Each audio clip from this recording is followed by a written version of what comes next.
बिस्मिल्लाहिर्रहमानिर्रहीम। अस्सलामु अलैकुम वरहमतुल्लाहि वबरकातुहू। ये सूरत पढ़ा करें, इसकी 10 बरकतें हैं। सैयदुल अंबिया हज़रत मोहम्मद सल्लल्लाहु अलैहि व आलिहि वसल्लम ने फरमाया, ए अली सूरह यासीन पढ़ो, इसमें 10 बरकत हैं।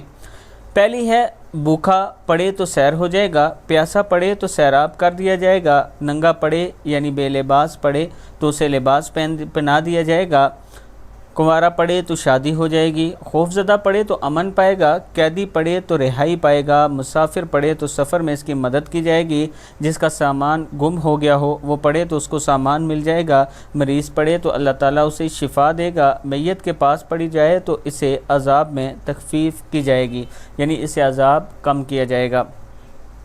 अल्लाह ताला हम सबको इस पर अमल करने की तौफ़ीक़ अता फ़रमाए। कुरान पाक अगर आप नहीं पढ़े हुए तो ऑनलाइन पढ़ना चाहते हैं, आपका सिर्फ आधा घंटा डेली का लगेगा और इंशाअल्लाह चंद माह में आप कुरान पाक तजवीद के साथ पढ़ सकेंगे। अगर आप पढ़ना चाहते हैं तो ये मेरा व्हाट्सअप नंबर है, इस पर आप मुझसे रब्ता कर सकते हैं।